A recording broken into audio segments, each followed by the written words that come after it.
بسم الله الرحمن الرحيم. الحمد لله الذي أنزل على عبده الكتاب ولم يجعل له عوجا قيما لينذر بأسا شديدا من لدنه ويبشر المؤمنين الذين يعملون الصالحات أن لهم أجرا حسنا ماكثين فيه أبدا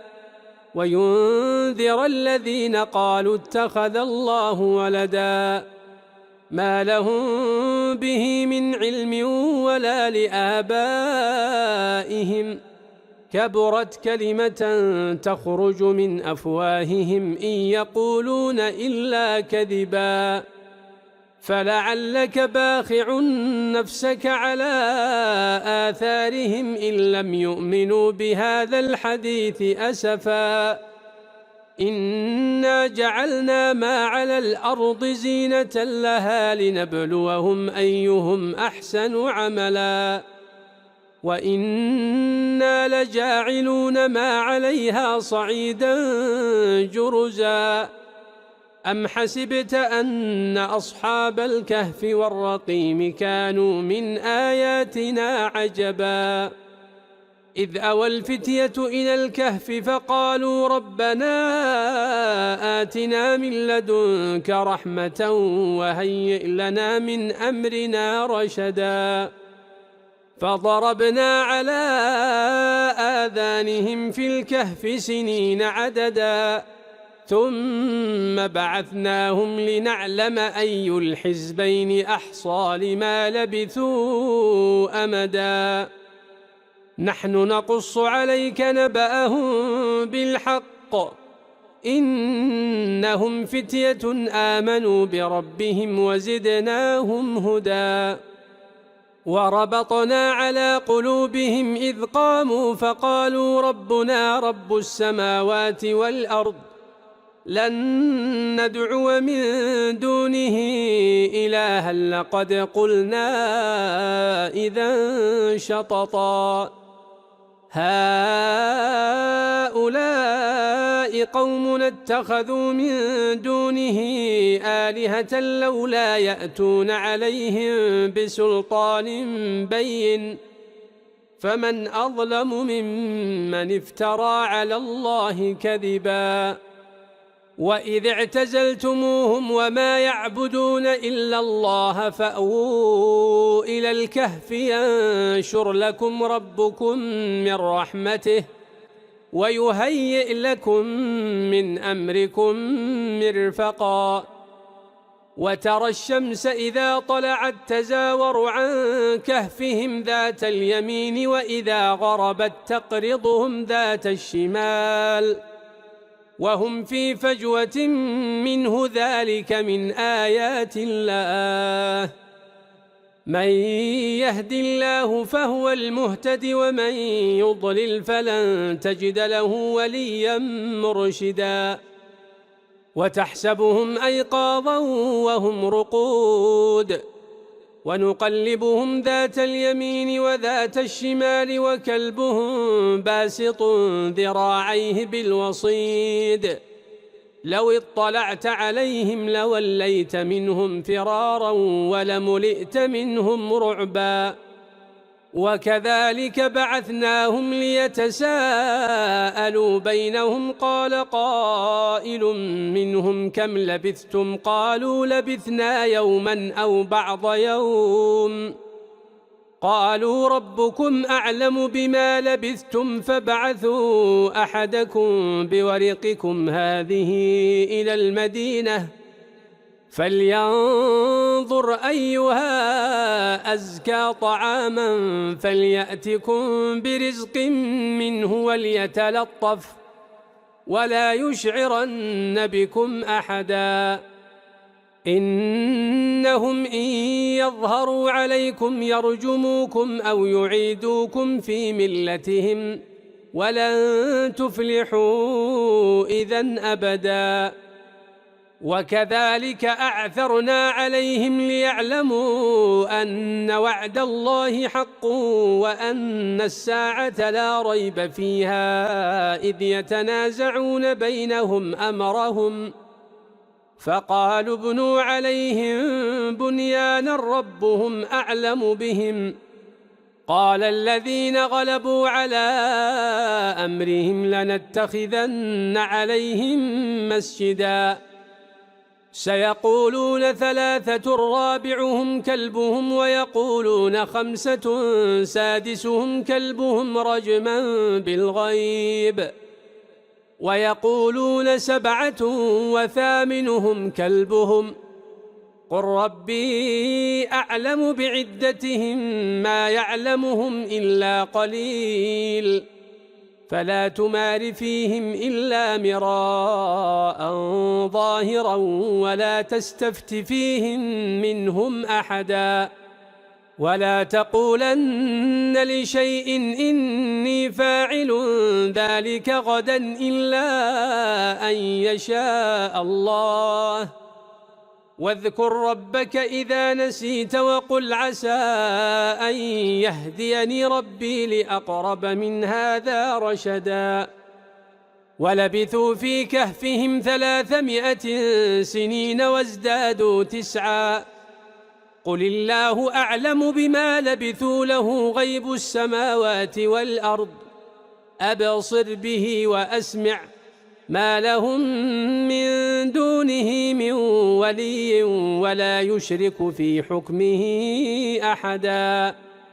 واتل ما أوحي إليك من كتاب ربك لا مبدل لكلماته ولن تجد من دونه ملتحدا واصبر نفسك مع الذين يدعون ربهم بالغداة والعشي يريدون وجهه ولا تعد عيناك عنهم تريد زينة الحياة الدنيا ولا تطع من أغفلنا قلبه عن ذكرنا واتبع هواه وكان أمره فرطا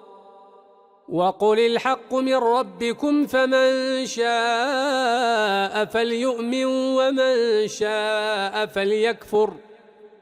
إنا أعتدنا للظالمين نارا أحاط بهم سرادقها وإن يستغيثوا يغاثوا بماء كالمهل يشوي الوجوه بئس الشراب وساءت مرتفقا إن الذين آمنوا وعملوا الصالحات إنا لا نضيع أجر من أحسن عملا أولئك لهم جنات عدن تجري من تحتهم الأنهار يحلون فيها من أساور من ذهب ويلبسون ثيابا خضرا من سندس واستبرق متكئين فيها على الأرائك نعم الثواب وحسنت مرتفقا واضرب لهم مثل الرجلين جعلنا لأحدهما جنتين من أعناب وحففناهما بنخل وجعلنا بينهما زرعا كلتا الجنتين آتت أكلها ولم تظلم منه شيئا وفجرنا خلالهما نهرا وكان له ثمر فقال لصاحبه وهو يحاوره أنا أكثر منك مالا وأعز نفرا ودخل جنته وهو ظالم لنفسه قال ما أظن أن تبيد هذه أبدا وما أظن الساعة قائمة ولئن رددت إلى ربي لأجدن خيرا منها منقلبا قال له صاحبه وهو يحاوره: أكفرت بالذي خلقك من تراب ثم من نطفة ثم سواك رجلا لكن هو الله ربي ولا أشرك بربي أحدا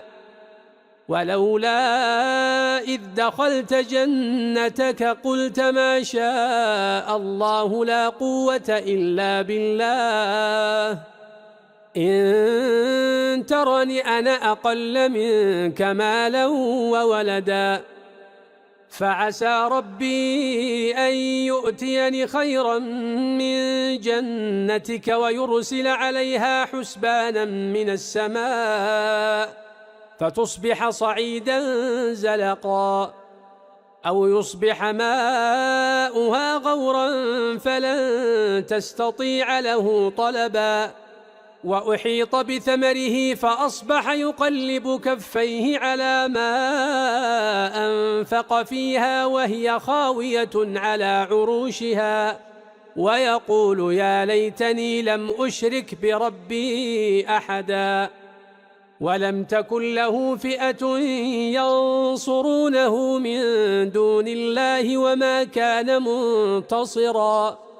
هنالك الولاية لله الحق هو خير ثوابا وخير عقبا واضرب لهم مثل الحياة الدنيا كماء إن أنزلناه من السماء فاختلط به نبات الأرض فأصبح هشيما تذروه الرياح وكان الله على كل شيء مقتدرا المال والبنون زينة الحياة الدنيا والباقيات الصالحات خير عند ربك ثوابا وخير أملا ويوم نسير الجبال وترى الأرض بارزة وحشرناهم فلم نغادر منهم أحدا وعرضوا على ربك صفا لقد جئتمونا كما خلقناكم أول مرة بل زعمتم أن لن نجعل لكم موعدا ووضع الكتاب فترى المجرمين مشفقين مما فيه ويقولون يا ويلتنا ما لهذا الكتاب لا يغادر صغيرة ولا كبيرة إلا أحصاها ووجدوا ما عملوا حاضرا ولا يظلم ربك أحدا وإذ قلنا للملائكة اسجدوا لآدم فسجدوا إلا إبليس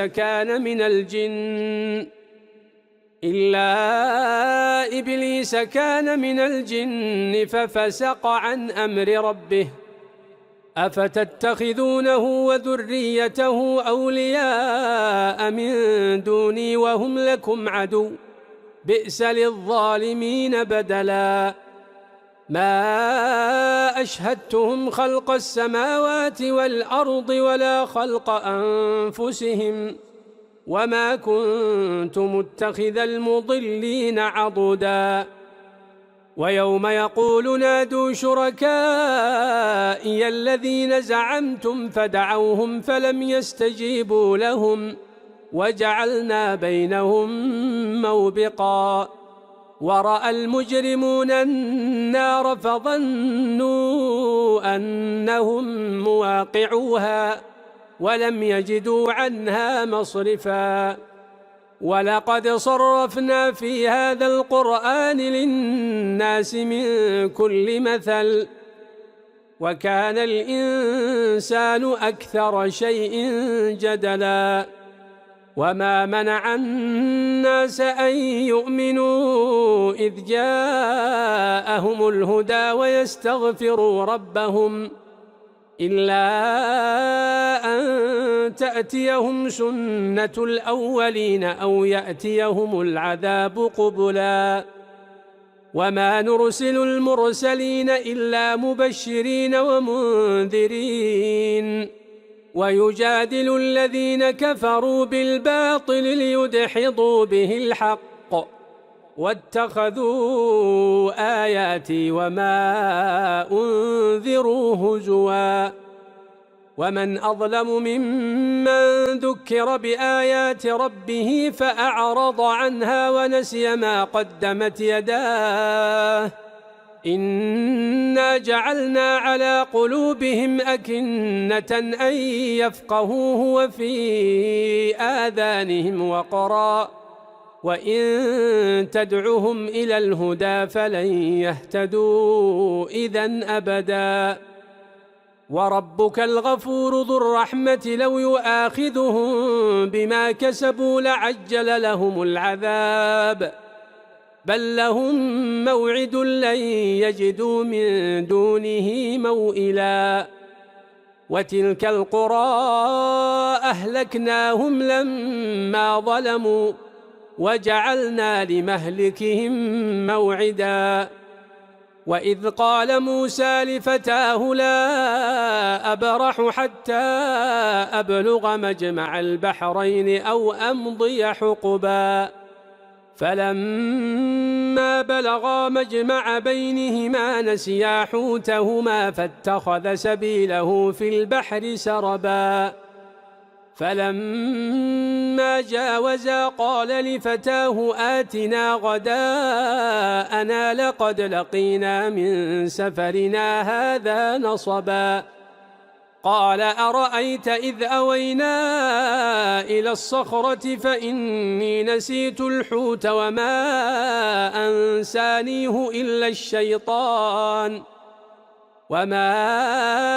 أنسانيه إلا الشيطان أن أذكره واتخذ سبيله في البحر عجبا قال ذلك ما كنا نبغي فارتدا على آثارهما قصصا فوجدا عبدا من عبادنا آتيناه رحمة من عندنا وعلمناه من لدنا علما قال له موسى هل أتبعك على أن تعلمني مما علمت رشدا قال إنك لن تستطيع معي صبرا وكيف تصبر على ما لم تحط به خبرا قال ستجدني إن شاء الله صابرا ولا أعصي لك أمرا قال فإن اتبعتني فلا تسألني عن شيء حتى أحدث لك منه ذكرا فانطلقا حتى إذا ركبا في السفينة خرقها قال أخرقتها لتغرق أهلها لقد جئت شيئا إمرا قال ألم أقل إنك لن تستطيع معي صبرا قال لا تؤاخذني بما نسيت ولا ترهقني من أمري عسرا فانطلقا حتى إذا لقيا غلاما فقتله قال أقتلت نفسا زكية بغير نفس لقد جئت شيئا نكرا قال ألم أقل لك إنك لن تستطيع معي صبرا قال إن سألتك عن شيء بعدها فلا تصاحبني قد بلغت من لدني عذرا فانطلقا حتى إذا أتيا أهل قرية استطعما أهلها فأبوا أن يضيفوهما فوجدا فيها جدارا يريد أن ينقض فأقامه قال لو شئت لاتخذت عليه أجرا قال هذا فراق بيني وبينك سأنبئك بتأويل ما لم تستطع عليه صبرا أما السفينة فكانت لمساكين يعملون في البحر فأردت أن أعيبها وكان وراءهم ملك يأخذ كل سفينة غصبا.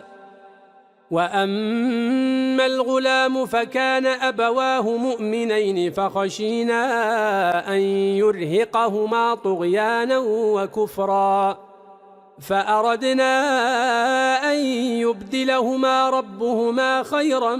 منه زكاة وأقرب رحما. وأما الجدار فكان لغلامين يتيمين في المدينة وكان تحته كنز لهما وكان أبوهما صالحا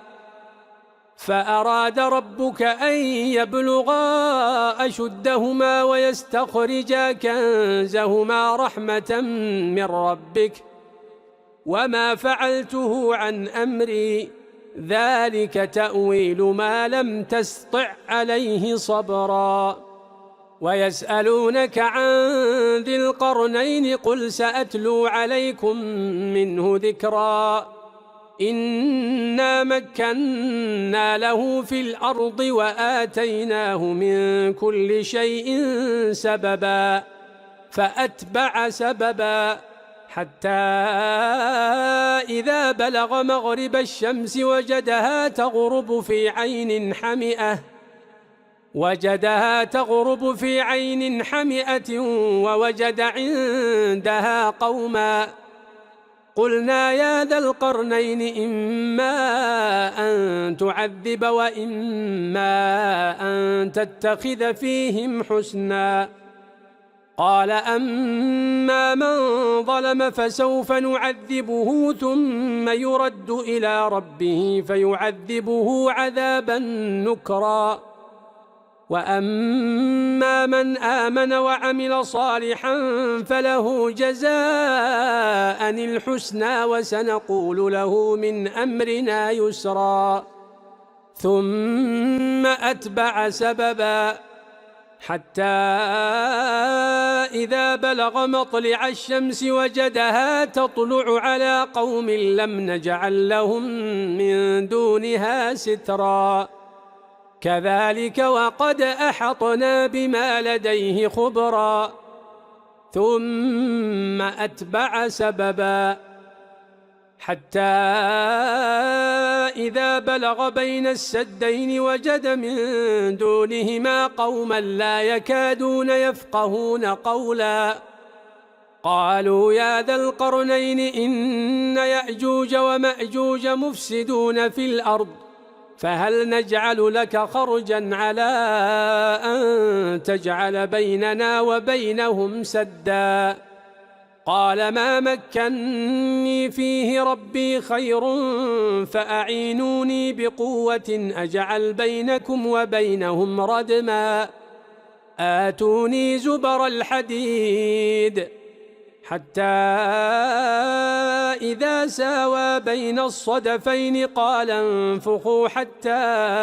إذا جعله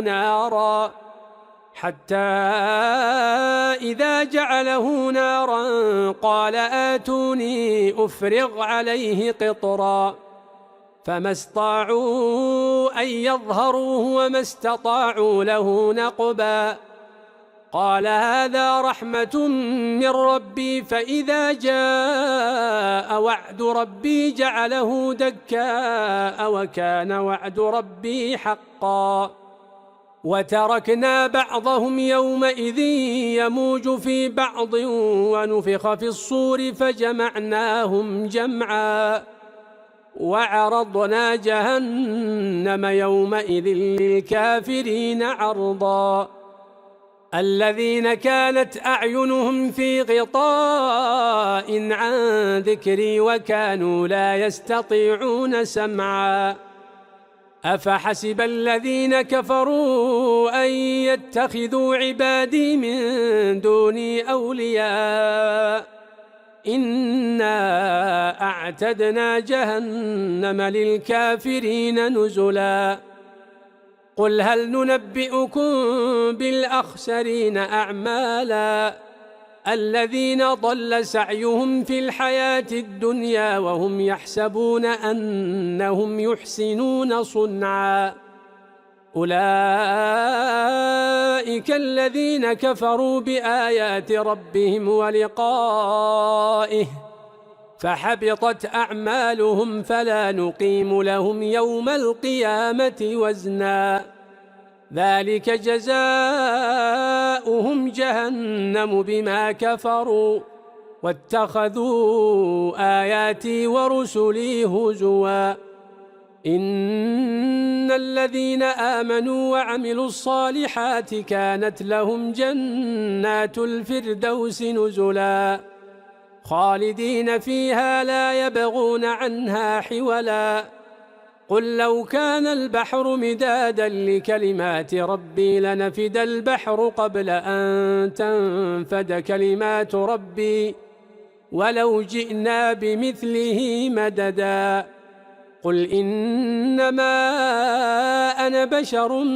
مثلكم يوحى إلي أنما إلهكم إله واحد فمن كان يرجو لقاء ربه فليعمل عملا صالحا ولا يشرك بعبادة ربه أحدا. بسم الله الرحمن الرحيم. ياسين والقرآن الحكيم إنك لمن المرسلين على صراط مستقيم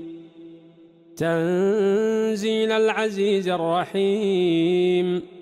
لتنذر قوما ما أنذر آباؤهم فهم غافلون لقد حق القول على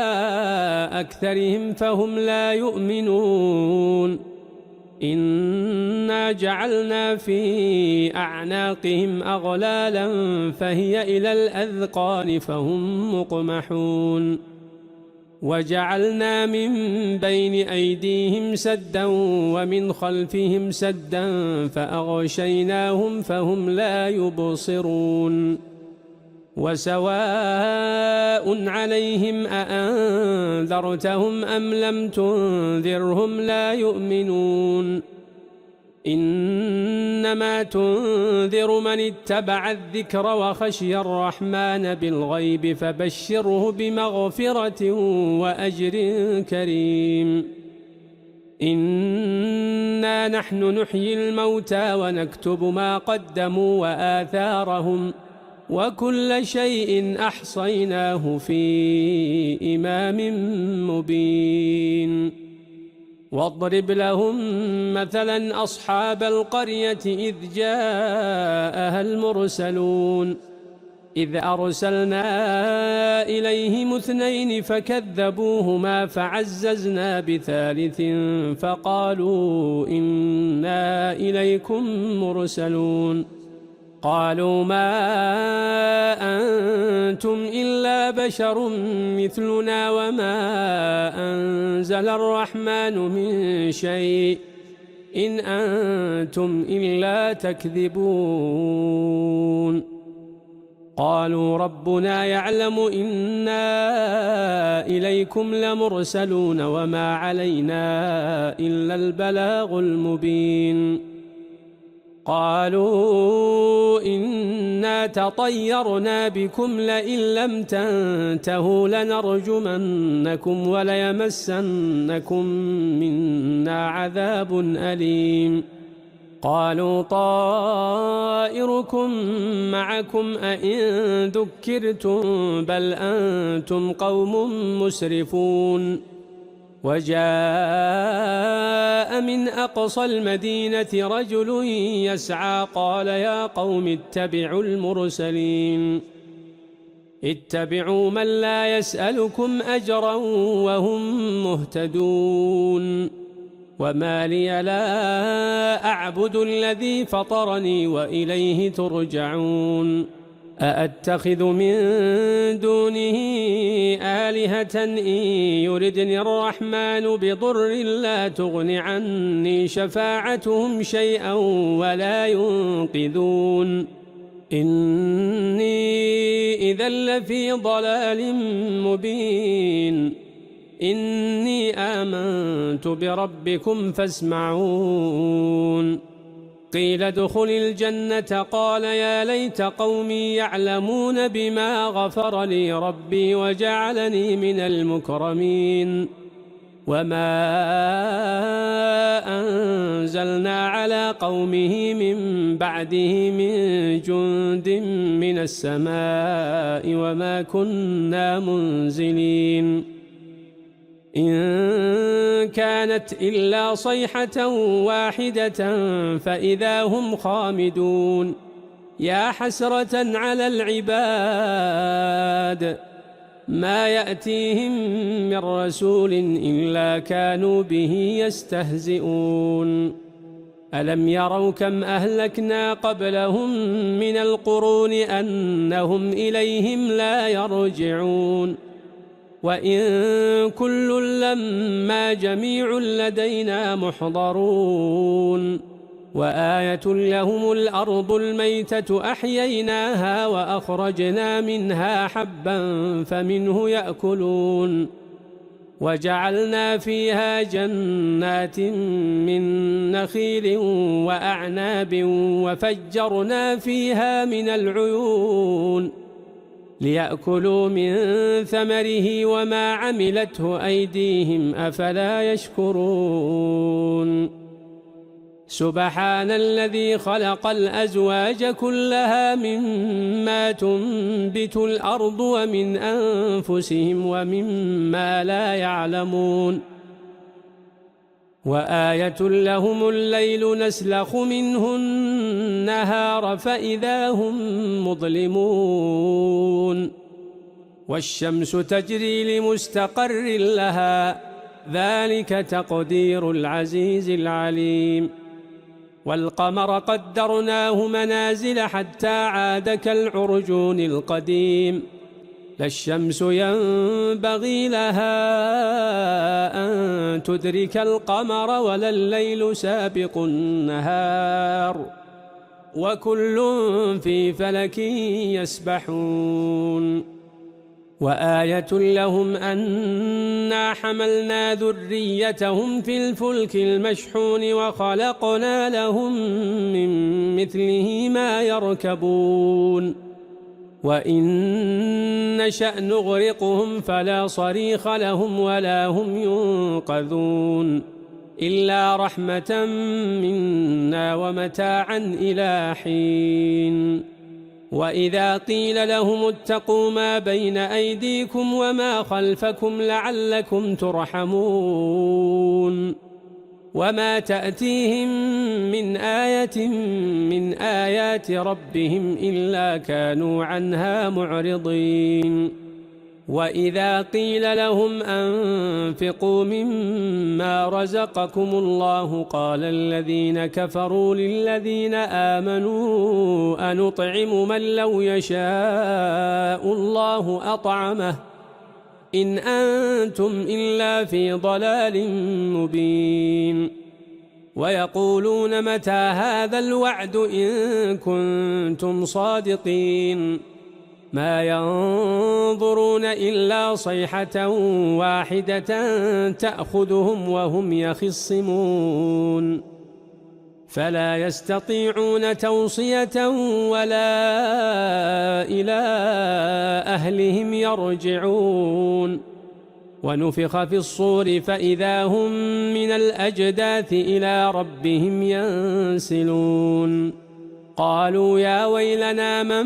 بعثنا من مرقدنا هذا ما وعد الرحمن وصدق المرسلون إن كانت إلا صيحة واحدة فإذا هم جميع لدينا محضرون فاليوم لا تظلم نفس شيئا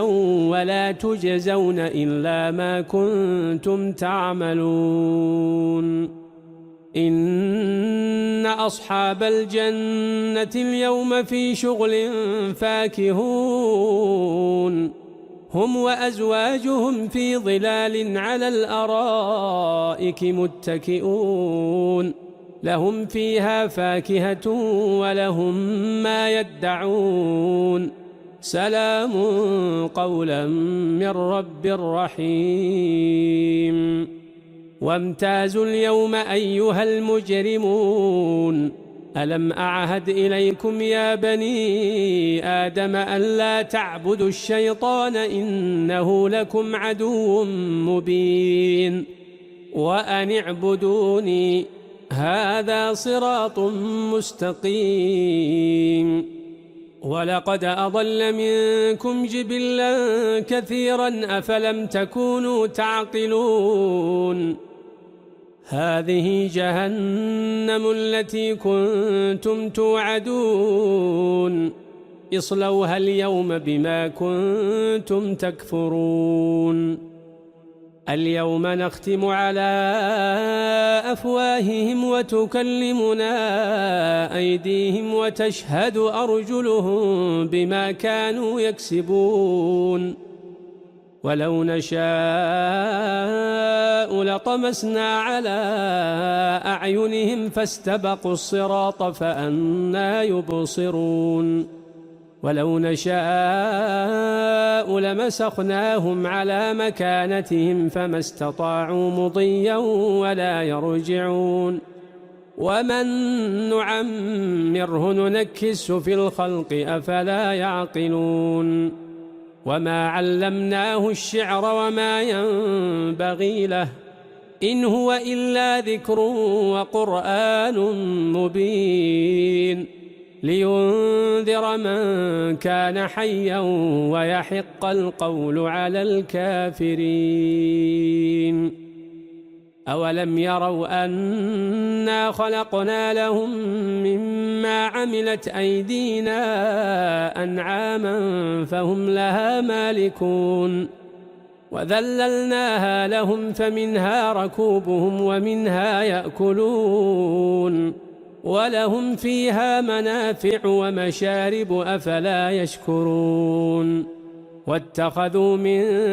دون الله آلهة لعلهم ينصرون لا يستطيعون نصرهم وهم لهم جند محضرون فلا يحزنك قولهم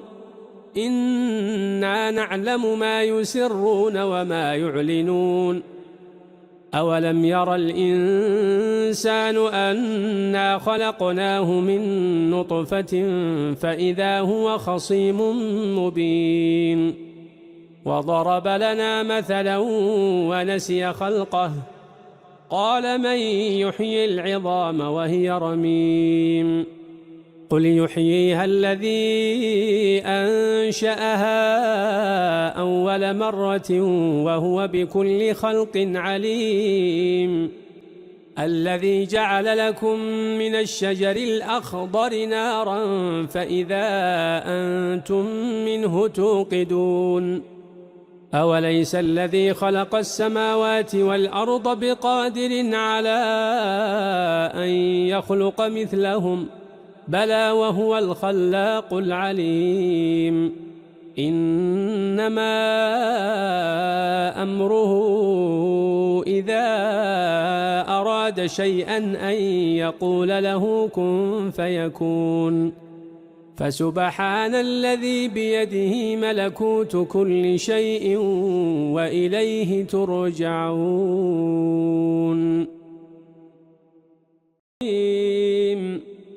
تبارك الذي بيده الملك وهو على كل شيء قدير الذي خلق الموت والحياة ليبلوكم أيكم أحسن عملا وهو العزيز الغفور الذي خلق 7 سماوات طباقا ما ترى في خلق الرحمن من تفاوت فارجع البصر هل ترى من فطور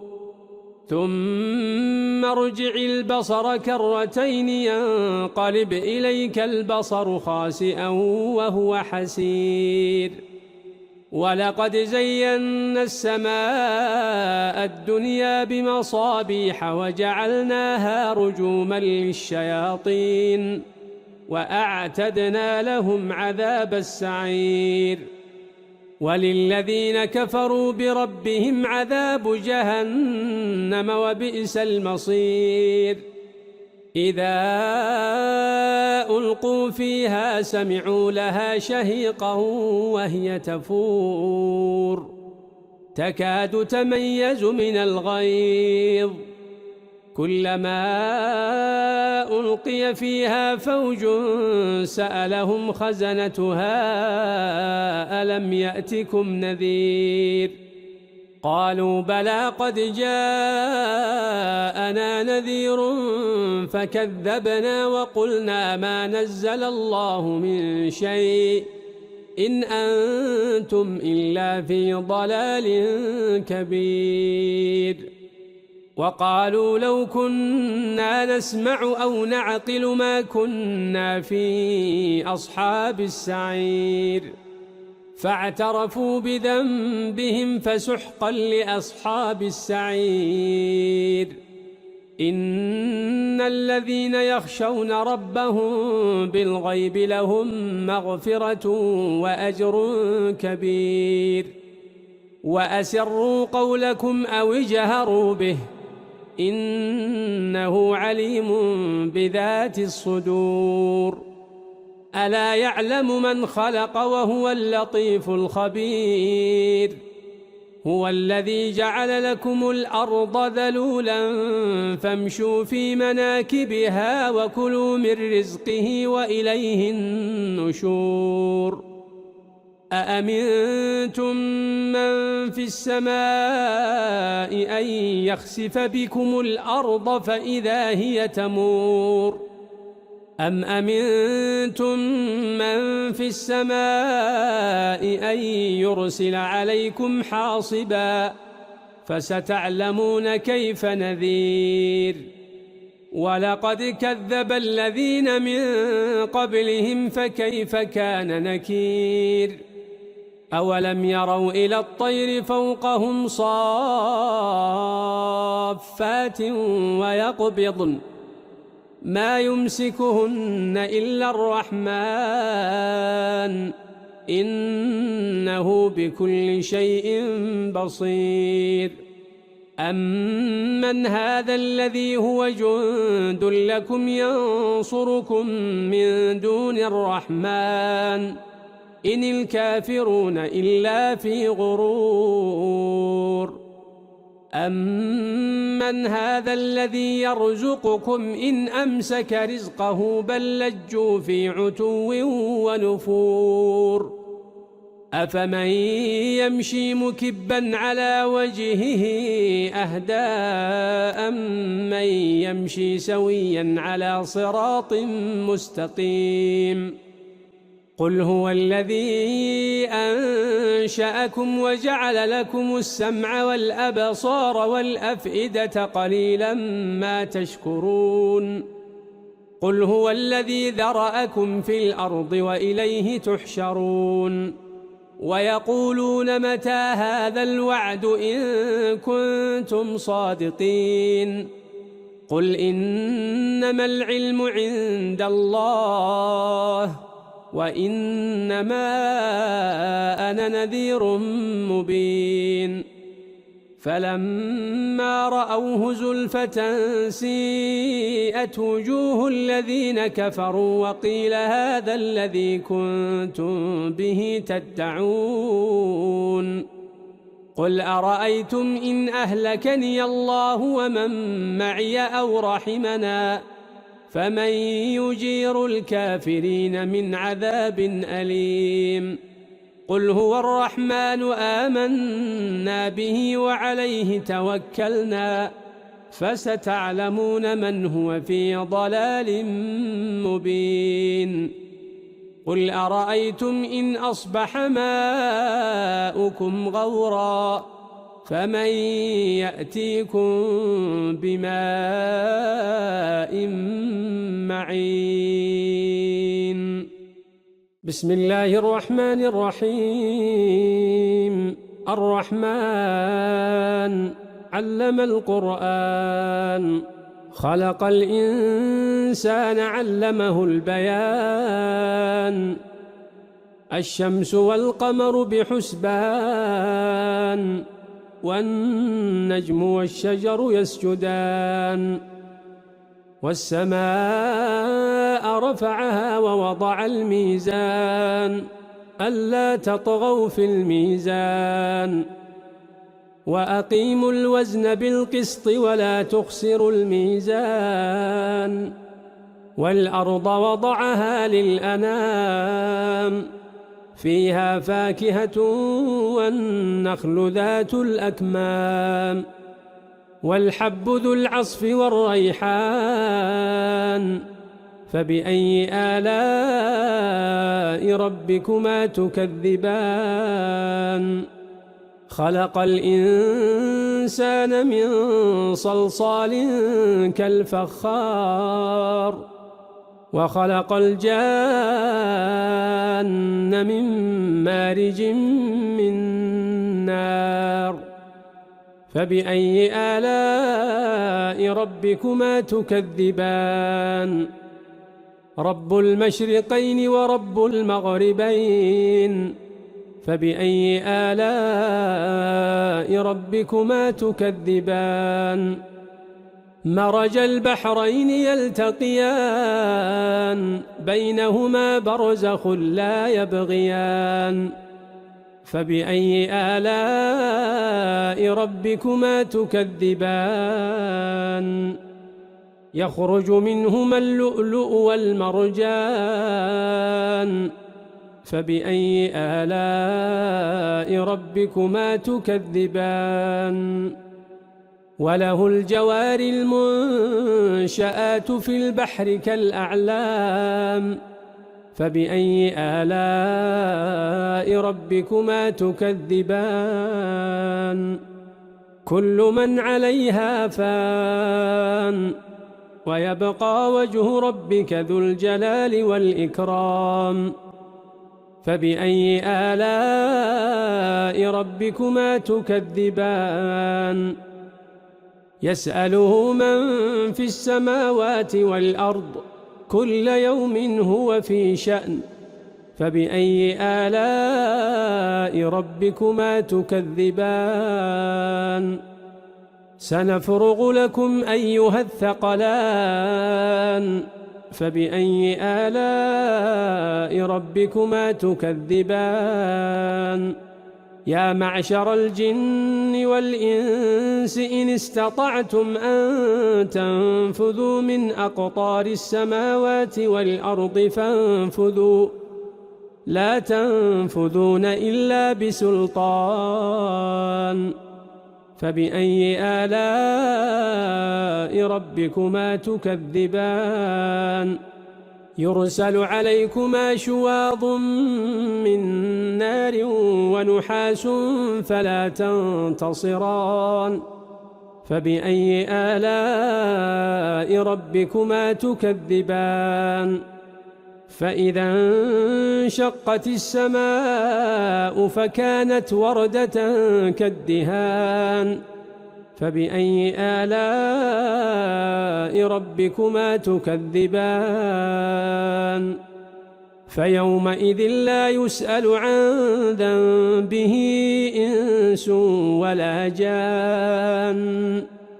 فبأي آلاء ربكما تكذبان. يعرف المجرمون بسيماهم فيؤخذ بالنواصي والأقدام. فبأي آلاء ربكما تكذبان. هذه جهنم التي يكذب بها المجرمون، يطوفون بينها وبين حميم آن. فبأي آلاء ربكما تكذبان. ولمن خاف مقام ربه جنتان فبأي آلاء ربكما تكذبان ذواتا أفنان فبأي آلاء ربكما تكذبان فيهما عينان تجريان فبأي آلاء ربكما تكذبان فيهما من كل فاكهة زوجان فبأي آلاء ربكما تكذبان متكئين على فرش بطائنها من استبرق وجنى الجنتين دان فبأي آلاء ربكما تكذبان فيهن قاصرات الطرف لم يطمثهن إنس قبلهم ولا جان فبأي آلاء ربكما تكذبان كأنهن الياقوت والمرجان فبأي آلاء ربكما تكذبان هل جزاء الإحسان إلا الإحسان فبأي آلاء ربكما تكذبان ومن دونهما جنتان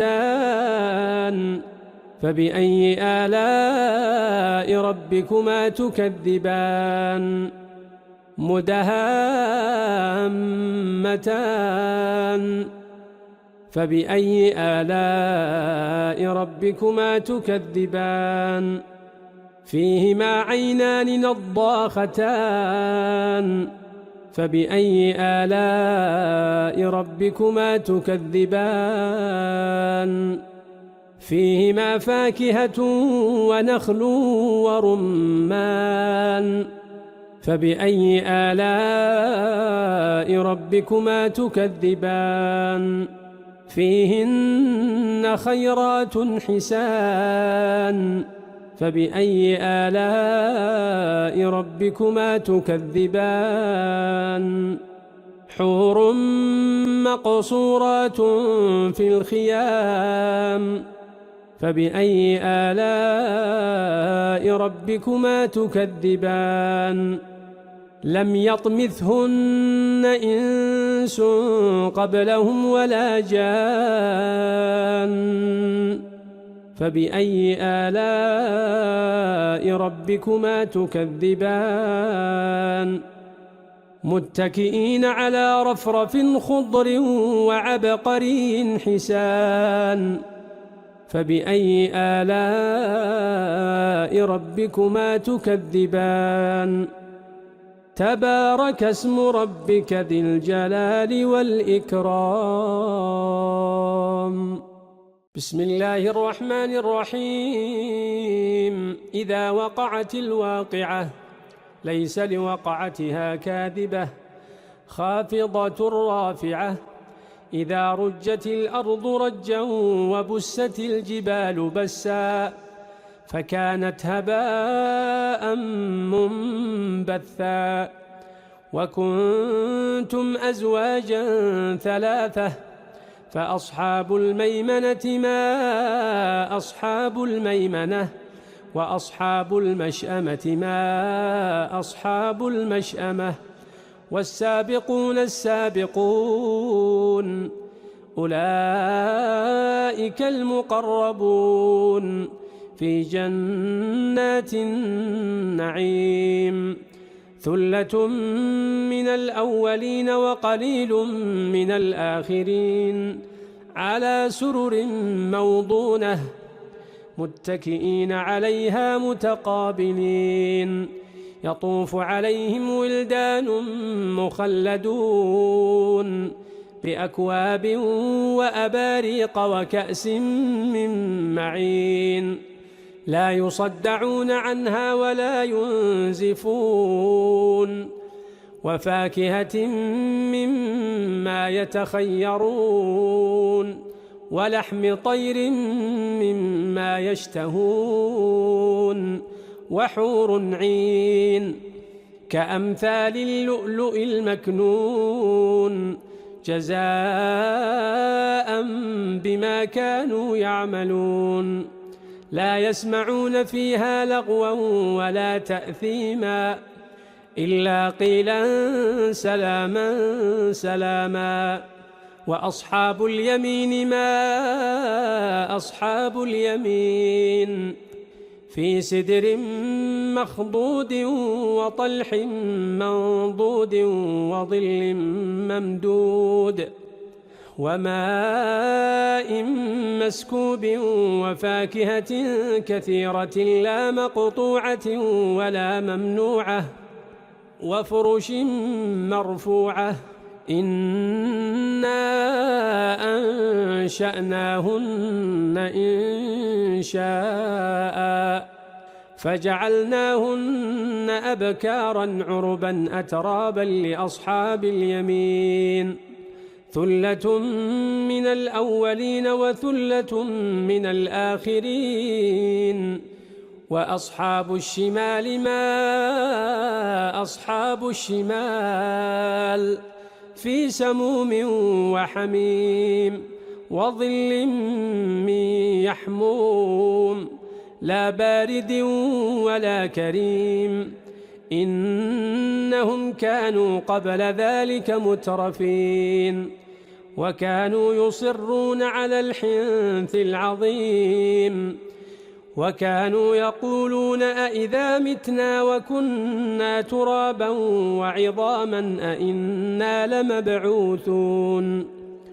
أو آباؤنا الأولون قل إن الأولين والآخرين لمجموعون إلى ميقات يوم معلوم ثم إنكم أيها الضالون المكذبون لآكلون من شجر من زقوم فمالئون منها البطون فشاربون عليه من الحميم فشاربون شرب الهيم هذا نزلهم يوم الدين نحن خلقناكم فلولا تصدقون أفرأيتم ما تمنون أأنتم تخلقونه أم نحن الخالقون نحن قدرنا بينكم الموت وما نحن بمسبوقين على أن نبدل أمثالكم وننشئكم فيما لا تعلمون ولقد علمتم النشأة الأولى فلولا تذكرون أفرأيتم ما تحرثون أأنتم تزرعونه أم نحن الزارعون لو نشاء لجعلناه حطاما فظلتم تفكهون إنا لمغرمون بل نحن محرومون أفرأيتم الماء الذي تشربون أأنتم أنزلتموه من المزن أم نحن المنزلون لو نشاء جعلناه أجاجا فلولا تشكرون أفرأيتم النار التي تورون أأنتم أنشأتم شجرتها أم نحن المنشئون نحن جعلناها تذكرة ومتاعا للمقوين فسبح باسم ربك العظيم فلا أقسم بمواقع النجوم وإنه لقسم لو تعلمون عظيم إنه لقرآن كريم في كتاب مكنون لا يمسه إلا المطهرون تنزيل من رب العالمين أفبهذا الحديث أنتم مدهنون وتجعلون رزقكم أنكم تكذبون فلولا إذا بلغت الحلقوم وأنتم حينئذ تنظرون ونحن أقرب إليه منكم ولكن لا تبصرون فلولا إن كنتم غير مدينين ترجعونها إن كنتم صادقين فأما إن كان من المقربين فروح وريحان وجنة نعيم وأما إن كان من أصحاب اليمين فسلام لك من أصحاب اليمين وأما إن كان من المكذبين الضالين فنزل من حميم وتصلية جحيم إن هذا لهو حق اليقين فسبح باسم ربك العظيم.